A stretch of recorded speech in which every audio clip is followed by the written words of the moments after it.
जी, इस वीडियो में हम लोग ये देखेंगे कि कैलकुलेटर के ऊपर आप मैट्रिक्स ऑपरेशंस या कौन कौन से मैट्रिक्स से काम हैं जो आप परफॉर्म कर सकते हैं। फॉर एग्जांपल आपके पास आप मैट्रिक्स का डिटर्मिनेंट फाइंड कर सकते हैं, मैट्रिक्स का इन्वर्स फाइंड कर सकते हैं, मैट्रिक्स को ऐड, लेस, मल्टीप्लाई, डिवाइड कर सकते हैं। तो काफ़ी सारी चीज़ें हैं जो आप मैट्रिक्स की कैलकुलेटर के ऊपर कर सकते हैं। कैलकुलेटर के ऊपर ये काम करने के लिए आपको सबसे पहले मैट्रिक्स का मोड ऑन करना पड़ता है, और मैट्रिक्स का मोड ऑन करने के लिए आप क्या करते हैं, मोड और 6 प्रेस करते हैं। For example I have a calculator है। इस कैलकुलेटर के ऊपर अगर आप देखें, मैं इसकी पहले मेमोरी क्लियर कर देता हूँ और everything is set as new. और मैंने आपको कहा है कि कोई भी एक्शन परफॉर्म करने से पहले आपने कैलकुलेटर को रीसेट जरूर करना है। आप जैसे ही मोड का बटन प्रेस करेंगे, आपके पास यहाँ पे नंबर 6 पे मैट्रिक्स नजर आ रहा होगा। नंबर 6 प्रेस करें तो वो आपसे पूछ रहा है मैट्रिक्स बताएं, और ये वो मैं यहाँ से सिंपल AC प्रेस कर देता हूँ तो मुझे यहाँ पे ये देखें, ये मैट्रिक्स का बटन नजर आ रहा है MAT। इसका मतलब ये है कि मैं मैट्रिक्स ऑपरेशंस के अंदर हूँ और मैं मैट्रिक्स के काम परफॉर्म कर सकता हूँ। जैसे आप मैट्रिक्स का मोड ऑन कर लेंगे, फॉर एग्जाम्पल आपके पास ये कुछ दो मैट्रिक्स हैं, आप इन दोनों मैट्रिक्स के बारे में कुछ कैलकुलेशन करना चाहते हैं, तो सबसे पहले आपने मैट्रिक्स इंसर्ट करना है। इसके लिए आप शिफ्ट और मैट्रिक्स, ये देखें ये 4 के ऊपर ये मैट्रिक्स ऑपरेशन नजर आ रहा है, इसका मतलब है कि मैं मैट्रिक्स ऑपरेशंस पे चला गया। तो मैं सबसे पहले मैट्रिक्स को ऐड करूंगा नंबर 2 ऑप्शन यानी कि डाटा से। तो जैसे मैं 2 प्रेस करूंगा, वो मुझसे पूछेगा जो मैट्रिक्स आप एंटर करना चाहते हैं उसका क्या नाम रखना चाहते हैं। मैं कहता हूँ this is matrix 1, this is matrix A। Then next question is कि मैट्रिक्स का ऑर्डर क्या है। मुझे पता है कि ये जो मैट्रिक्स मैं एंटर करने जा रहा हूँ इसका ऑर्डर है 3x3 का, तो मैं 1 प्रेस कर सकता हूँ। अल्टरनेटिवली हमारे पास 3x3, 3x2, 3x1, 2x3, 2x2, 2x1 और 1x3, 1x2, 1x1, यानी कि मैक्सिमम 3x3 का मैट्रिक्स है जो आप कैलकुलेटर पे सॉल्व कर सकते हैं। तो यहाँ से मैं 1 प्रेस करता हूँ, 3x3 का मैट्रिक्स बन के आपके सामने आ जाएगा। अब यहाँ पे मैं इसकी वैल्यूज को पुट करता हूँ। मैं प्रेस करता हूँ 5 is equal to 3 is equal to 2 is equal to 0 is equal to, then yes this is 4 equal to 1 equal to 0 equal to 0 is equal to 3। तो ये मैंने 3 ऑपरेशन, ये मैट्रिक्स ऐड कर लिया है। जब मैं AC का बटन प्रेस करूंगा और दोबारा मैं मैट्रिक्स में जाऊंगा और मैट्रिक्स A प्रेस करूंगा, if I want to see matrix A, then 2 की बजाय मुझे 3 प्रेस करना है। तो जैसे मैं इक्वल टू प्रेस करूंगा वो मुझे मैट्रिक्स A दिखा रहा है, राइट। सिमिलरली अगर मैंने मैट्रिक्स B इंसर्ट करना है तो मैं उसी तरह से जाऊंगा, शिफ्ट मैट्रिक्स, यहां से डाटा, और डाटा के अंदर मैंने मैट्रिक्स 2 इंसर्ट करना है, यानी कि मैट्रिक्स नंबर B इंसर्ट करना है। वो मुझसे पूछेगा मैट्रिक्स B का ऑर्डर बताएं, मैं कहता हूँ दिस इज 1, यानी कि 3x3 का मैट्रिक्स है। और वैल्यूज पुट करते हैं, 5 is equal to -2 is equal to 7 is equal to 6 is equal to 1 is equal to -9 is equal to 4 is equal to का मतलब ये नहीं है कि आपस में इक्वल है। is equal to का ये मतलब है कि जैसे ही मैं equal to का बटन प्रेस करूंगा वो उसको एंटर कर देगा। ले जनाब, दो मैट्रिक्स मैंने ऐड कर दिए।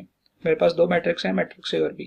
मैं अगर मैट्रिक्स A को B में ऐड करना चाहता हूं तो इसके लिए मैं क्या करूंगा, सबसे पहले shift matrix A, matrix A कहां से आएगा, 3 नंबर से, this is matrix number 3, plus shift matrix, फिर यहां से मैट्रिक्स B। तो मेरे पास matrix A plus matrix B आ जाएगा। जैसे मैं इसे सॉल्व करूंगा तो मुझे मैट्रिक्स A में B ऐड करके दिखाएगा 10।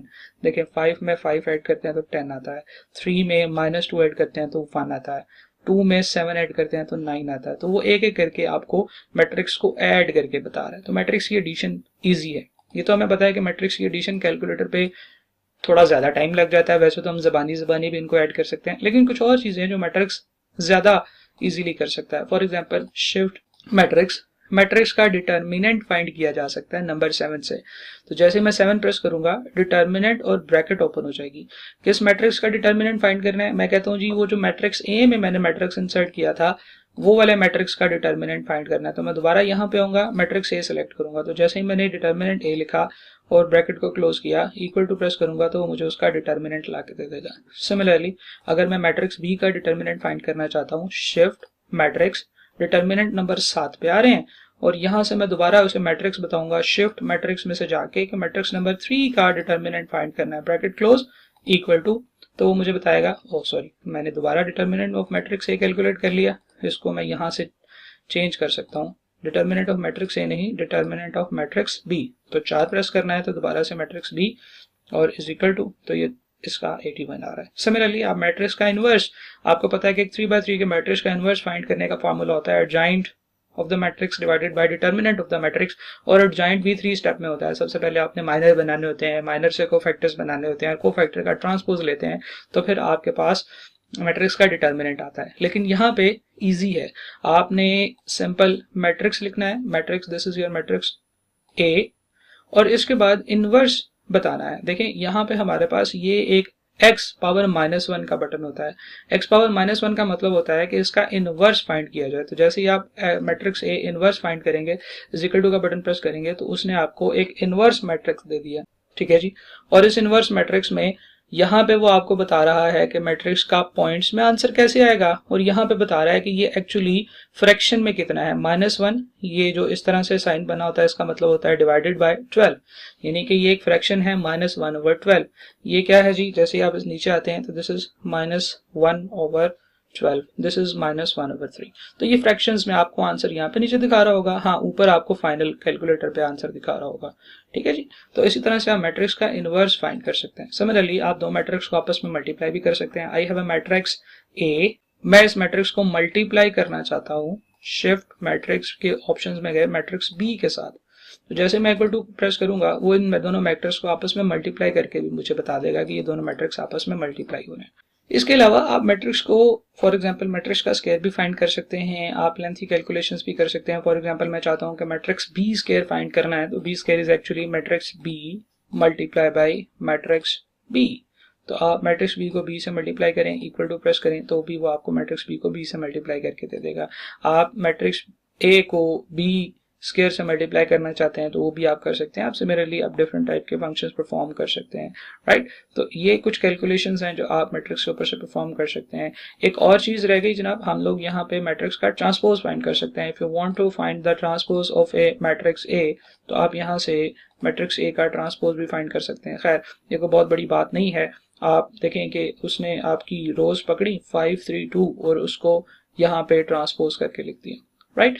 तो खैर ये कोई इतनी कोई गिदड़-सिंगी नहीं थी कि जी बड़ा मुश्किल होता है ट्रांसपोज कैलकुलेट करना। हाँ, अगर आप ये कहें कि आप ट्रांसपोज लेना चाहते हैं मैट्रिक्स ए का और उसे फिर आप मल्टीप्लाई करना चाहते हैं मैट्रिक्स बी के साथ, तो ये आप डायरेक्ट यहीं से कर सकते हैं। आप मैट्रिक्स ए का ट्रांसपोज लेके उसको मैट्रिक्स बी के साथ मल्टीप्लाई करके आपको आंसर ला देगा।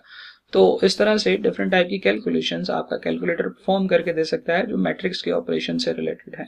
आप डिफरेंट मैट्रिक्स को इंसर्ट कर सकते हैं। अगर आप मैट्रिक्स को चेंज करना चाहते हैं तो सबसे इजी वे ये है कि आप मेमोरी को क्लियर कर दें, एवरीथिंग विल बी क्लियर्ड, और आप अगले सवाल के लिए अपने कैलकुलेटर को तैयार कर लें। अभी आप मैथ मोड में हैं, आप यहाँ से मोड पे जाएंगे, नंबर 6 प्रेस करेंगे और आप दोबारा ऐसी प्रेस करें तो आपके पास मैथ मोड ऑन हो जाएगा। अब यहाँ पे फॉर एग्जांपल आप एक और मैट्रिक्स लेना चाहते हैं, मैट्रिक्स नंबर 3, और आप एक और मैट्रिक्स इंसर्ट करना चाहते हैं और उस मैट्रिक्स का डिटर्मिनेंट लेना चाहते हैं। तो पहले आप मैट्रिक्स इंसर्ट कर लें। For example I need to calculate determinant of a matrix of 3/3 या 2/2, तो मैं 5 प्रेस करूंगा तो 2/2 का मैट्रिक्स आ जाएगा।